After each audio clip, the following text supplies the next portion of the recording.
Alright, what's up mga kapsat? Good evening na kasi halos mag-alas 6 na ng gabi. So medyo maliwaliwanag pa naman kaso nga lang wala pa rin kuryente. So nagcha-charge tayo ng ating mga cellphone dito sa sasakyan. Kasi grabe, lobat na yung mga phones natin, mga gadget. So hindi ko alam kung makakapag-live tayo tonight, pero kung sakaling may kuryente na kami mamaya magla-live talaga tayo. So update lang tayo, grabe no? Yung bahang nangyari dito sa Luzon, especially dito sa Metro Manila, pati dito sa amin sa Benguet, sa Baguio. Talagang binaba kami dito. Pakita ko sa inyo. Ito sample ng strawberry farm dito sa Benguet. Ayan oh. Ito nyo ba? Ayan oh, binaba oh. Grabe, naging ilog. Yung strawberry farm, lubog. Naging putik. Oh, pati itong oh, ito. Yan kanina. Nagbiyabiyaya ko, muulan oh, lakas. Ayan oh, Baguio City. Tapos nakita ko rin to kanina. Ayan oh. Ayan. Oh, meron pa dito. Ano pa ba? Naiya, grabe oh. Oh my God, pati sa Naiya. Oh, binahaan Naiya mga kapsat. Oh, ano pa ba? Tapos, ayan, yung isang lugar dito, ewan ko kung anong nangyari dito. Oh, ayan oh. Naging ilog. Basta pa. Ang lakas oh, grabe. O, ano pa ba? Pati NLEX. O, yan o. Pati NLEX. Gravity. O, Pasay. So, mga kabsat, no? Grabe itong mga, pati sa Wawadam pala sa Montalban, no? O, grabe, o. Gravity. Yan, o. O. Grabe, lakas ng putik na yung lumalabas. O, pati yung isang residente oh. Inadod na. Oh. Oh. Gravity, oh, mga basura, yan. Siyempre disiplina, 'di ba, mga kapsat? So kung nasan man kayo, mga kapsat, mag-ingat po tayong lahat. Alam mo naman natin pag sumusulong tayo sa baha, may possible diyan na may sakit tayong makuha. So ingat-ingat po, especially mga may sugat sa paa. So as much possible umiwas na kayo sa baha. Tapos i-protect natin yung sarili natin. So pasalamat na lang tayo at meron tayong pangulo na ginagawa yung trabaho niya, di ba? So ayun nga, nagpa-meeting siya sa MRR ba nin? NDR. Kung yung mga daan ito, ulitin natin ha.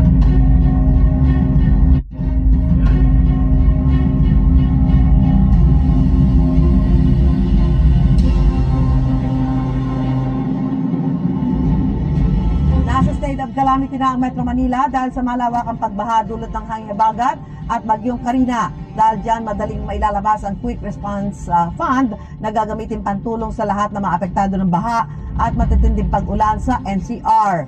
Pinaiiraw na rin ang price freeze sa mga pangunahing produkto sa Metro Manila ayon sa Department of Trade and Industry. Sa emergency meeting ng NDRRMC kasama si Pangulong Bongbong Marcos, pinatututukan ng Pangulong paghahatid ng tulong sa lahat ng nasalanta ng bagyo at habagat. Sinabihan ko lang sila mag-focus lang ng mabuti doon sa mga areas na sa hanggang ngayon ay hindi pa natin maipasok. So yun ang yun ang magiging next na priority na gagawin ng DSWD pati na siyempre Public Works, because kung yung mga daan na landslide, kailangan magtulungan sila ng LGU para i-clear yung daan. Buti pa yung Pangulo natin, mga kapsat. Kapuso, para laging una kas... Ito yung update kanina, mga kapsat, sa Oh. Ang isa, ayan tumagilid na talagang wasak.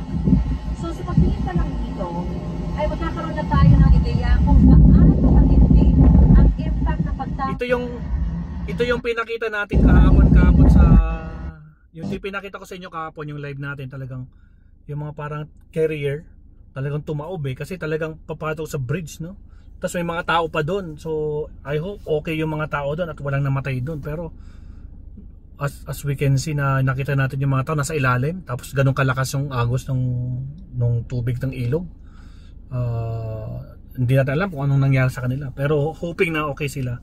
So ayun mga kapsat, no, nakita natin yung Pangulo natin, pero ang problema asan yung Vice Presidente? Nako po, So merong statement dito guys, no? Ang may nilabas na statement ang Office of the Vice President. Sabi dito ito. Ayan, no? Oh. Basahin ko guys, no?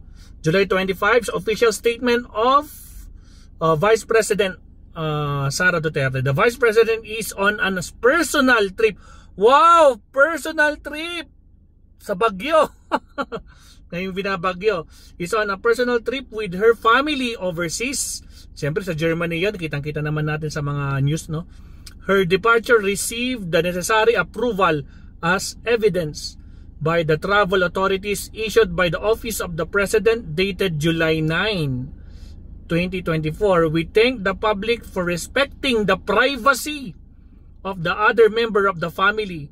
The timing of the trip coinciding the Typhoon Karina is unfortunate. Nonetheless, the Disasters Operations Center of the OVP institutionalized by the Vice President is always ready to assist families affected by calamities. Thank you. O, kita nyo? Private one pala to guys, no?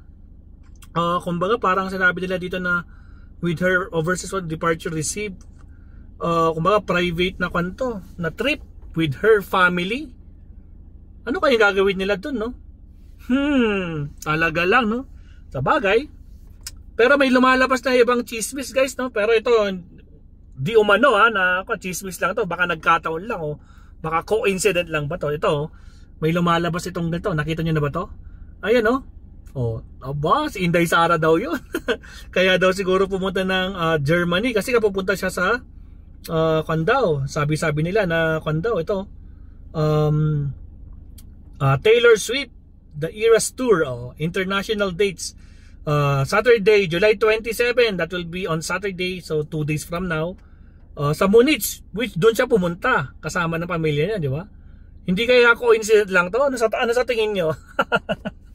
Nako naman. But anyway, kahit na, so kung yan ang gusto nyo maging, yan yung binoto yung Vice President na gusto nyo maging Pangulo, so alam nyo na.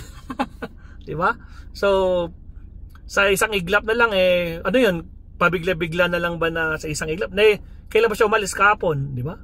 Alam niya bumabagyo, bakit hindi niya kinansel? Ba't hindi na lang niya iniwan yung hindi siya nagpaiwan, di ba? Pwede naman tumuloy yung family lang niya, di ba? Pero kung talagang kailangan siya, di ba? Bakit kaya? So nagtatanong tayo, no?